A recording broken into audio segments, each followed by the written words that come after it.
de Yewwi bi weesu loolu yëpp tamit boo ko dégloo dans le contexte actuel day ñëwaat si laaj bi ma laajoon est-ce que mënul nekk beneen lay bu mun a teguwaat si ñenn ne bu nekkee ne tere neen kat aaye neen dajaloo bi am na fu ñu ko teg. waaw bon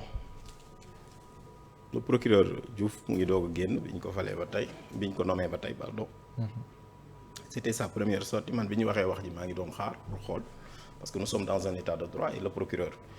s'il a des informations qu'il juge nécessaires pour communiquer à la société et donc au public man dama jàpp ni loolu day lu baax ci démocratie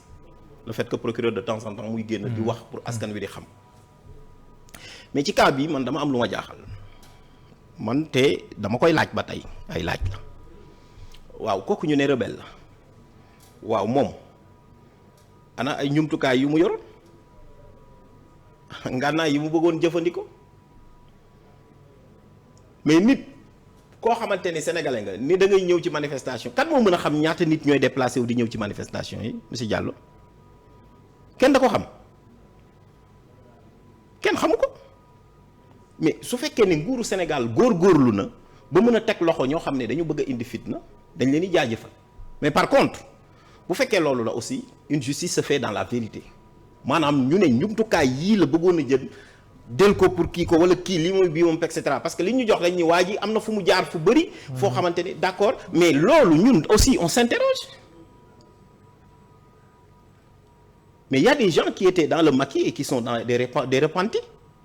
bu fekkee ne am na ñu nekkoon dans le maquis ba pare nekk des gens qui sont des repentis ñëw bëgg assister à des manifestations pacifiques dañ leen koy bàjjal moo gën ñuy dellu fa ñu nekkoon di seen insertion bu fekkee ni parce que démocratie loolu la wax yow dañ ne la nguur boo koy jël waroo jël par des armes wala dara pacifiquement bu fekkee nit jàkkoor na jël ay armes teg ko ne moom dafa ñëw pour kii kooku waaw maintenant su fekkee ne aussi l'État dafa njort ne am na ñoo xamante ni nii ils veulent donc installer loo xamante ni nii mën na indi jiixi jaaxa wala mën na indi kii mën nañ ci def ay l'enquête mais bu ñu ñuy servir ay éléments na doon des éléments objectifs sur lesquels ñu xam ni nguur gi am na ci lu mu téye du dëgg. enquête bi mi ngi wëy te procureur nee na la loi est au-dessus de tout le monde wax ne duñu épargner kenn képp koo xam ne nii laal nga koy. waaw nañu wax aussi la loi est au-dessus aussi des procureurs il faut ñu wax ko parce que au même moment bu ñuy wax y a un député bu ñu jàpp même bu fekkee kàddu yi ñuy wax rafetul. ci président de la république dañ ko jaay doole. parce que boo ko yóbbee procédure de flagrant délit boo ko yóbbee flagrant délit da nga ko war a juger ci saa si ma ngay nelaw ñu def détournement de procédure te pourtant loolu article 112 du code pénal da ko dàq. il faut que aussi bu ñuy wax naan la loi ñu ne au-dessus de la loi dañ ci boole ñi nga xamante ni aussi dañuy ñoo xam ni c'est des agents publics des préposés wala ñoo xam ni membres du gouvernement ou qui que ce soit. vous regardez comment on arrête les députés facilement dans ce pays. de l'opposition dinaa ci ñëw de l'opposition alors que au même moment est-ce que xam nga ni procureur moom bu bëggoon a jàpp un ministre il faut l'autorisation du président de la République bu ko bëggee déglu il faut l'autorisation du président mais pourquoi le parquet ne s'est pas saisi de l'affaire boo xamante ni say collègues ñoo ko wax qui s'est déroulé dans le nord un député boo xamante ni këram dañ fa sàcc xaalis boo xamante ni kenn xamul et pourtant la loi sur l'enrichissement illicite est là kenn waxu ko dara Djibril Ngom mi nga xamante ni parquet da ko waroon topp pourtant dañ ko n'est-ce pas lañ ko def dañ ko porter plainte ana parquet bërki démb fii am na ko woote appel ñu ray Ousmane Sonko anamu lu ko ci fekk appel au meurtre lu ko ci fekk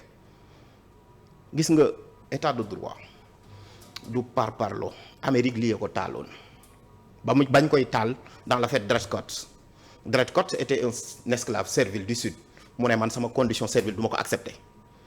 juge bu mu dem ñu ne ko le maître a des droits sur l'esclave arrivé devant la cour suprême ñu ne ko le maître a des droits sur l'esclave xam nga décision ba kan moo ko critiqué le président Lincoln ça a précipité le pays dans la guerre civile le président Lincoln a été assassiné Amérique ci la jóge ba ñu amee seen constitution ñu ne am na loo xam moo tax toujours Yawon Rémy exclusion électorale nañu ñëwee di ñëw mu ñëw ni am na 5 régions yoo xam ne lañ fa wotee kii ko waroon gagner dama koy annuler diw moo gagner c'est la même chose Sénégal sunu Sénégal la ñoo ko moom mais nous voulons la justice mais dans la vérité. d'accord ma may la nga fompuwaale en attendant may fàttali ne ñu ngi dalal Mouhamadou Ngouda Mboup nekk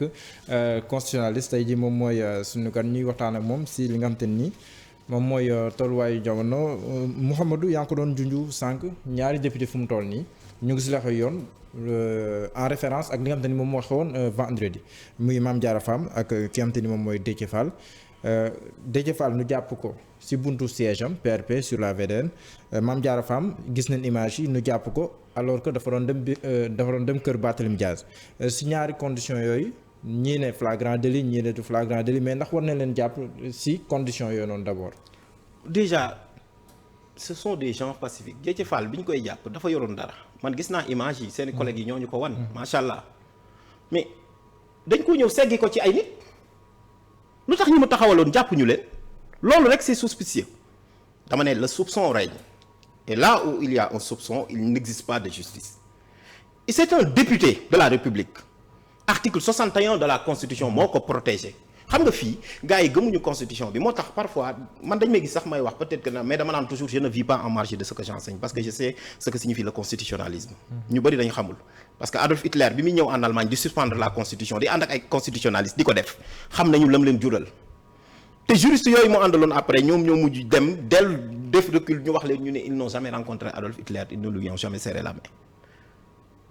loo wax Sénégal ñu ni way ñu wut nu ñu ko interprété fii laa taxaw fii nii le président Macky Sall dafa war a nommer premier ministre nit ñi di ko wutal lay bërki dem ba France ngi nii premier ministre bi combien de temps la fa am ñu ngi nii ñun dañu war a nommer waat premier ministre même bu ñu koy reconduire dëgg la wala dëgg ñun président bi toog fii naan ay élection lay xaar ak wala quelque chose comme ça gis nga am na loo xamante ne man dama ko gëm su ma ko gëmul woon sax du ma ko jàngale il faut ñu xamante ne nii état dafa sérieux une constitution du ay vague pétition de principe yoo xam ne dañuy ñëw di ci teg tànk président Macky Sall constitution bii nii ak disposition yooyu noonu ñoom ñoo ko aar ba mu yegg ci nguur gi tey jii nii boo gisee li ñuy def député yi moom nekkoon na fi député à l'Assemblée nationale nekkoon na fi président de l'Assemblée nationale xam na bu baax député naka lañ ko aaree ana député waa nguur gi ñoom Biaye ak ñoom Sall et autres seen problème bi ñu ko amee lan la ñu wax dañuy bind bureau assemblée nationale pour mu lever seen immunité avant procureur di leen jéem a woo te pourtant bu ñu mën mais parce que flagrant délit moom chaque jour rek suñ koy wax rek il faut mu doon un opposant et puis donc voilà moo tax ba nga xamante ni mais même bu ñu leen di jàpp Mame Diarra Fam mais qu'est-ce qu'elle a fait yorul arme yorul dara da doon dem ko Barthélémy Dias Déthié Fall fii la taxaw mais am na bu gën a garaaw mais Ahmed Aïdara mais il est à combien de kilomètres de la place de la nation et il est maire de la ville. est-ce que xam nga ni en matière de est-ce que xam nga ni décision bi préfet bi jël Ahmed Aïdara su préfet jëlee Guédiawaye décision moom mun na ko aggraver en tant que maire parce que moo am le pouvoir de police générale force de l'ordre yooyu noonu su aggraver woon décision boobu ñoom dañ ciy tënku il faut que ñu xam ni dans une démocratie am na ñoo xamante ni li ma lay wax ci préambule bi dafa wax ni un jeu démocratique loyal et équitable entre une majorité qui gouverne et une opposition qui s'oppose l'article 58 de la constitution fixe le statut de l'opposition dañ ko salfaañe gis nga bu ñu tax nit ñi suba dama koy bañ chaque jour dama naan fayontoo baaxul Karim Wade bi ñu koy jàpp fii man fii laa tax boobu mi ngi ma fekk Grenoble man jour bi ñu koy condamné nit ñi di reetaan man fa ma toogoon di añ damaa toog ñëpp di wax di kii ñu naan Karim et le Sodo ma ne leen man yéen da ngeen may jaaxal nit ñi ne ma loolu moo tax ma ne leen il faut jamais se réjouir de la condamnation d'un compatriote Karim Wade fu mu ñu yóbbu ñu gagné ñu mu yóbbu ñu cour de justice de la CEDEAO ñu ne dafa am privilège de juridiction nguur ga bañ Khalifa Sall waxuñu ñu dafa amoon immunité parlementaire nguur ga bañ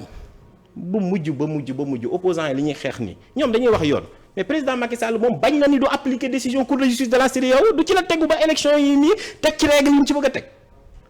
xam nga man il faut ñu waxante parce que man dama naan suñu nekkee dans un état de droit il faut ñu am un état fort un état boo xamante ni day maintenir l'équilibre l'ordre la paix la discipline mais il faut que ñu respecter les droits et libertés fondamentaux gis nga man entre la sécurité et les droits et libertés fondamentaux je préfère les droits et libertés fondamentaux dama ko gëm xam nga la moo tax parce que nguur yi ñëw yépp nekk ay dictateurs sécurité la ñu invoqué muy ay Idi Amin Dada muy ay Adolf Hitler kum ci mën a doon moo tax ñun on est toujours circonspect moo tax dañu ni même dans la légalité de crise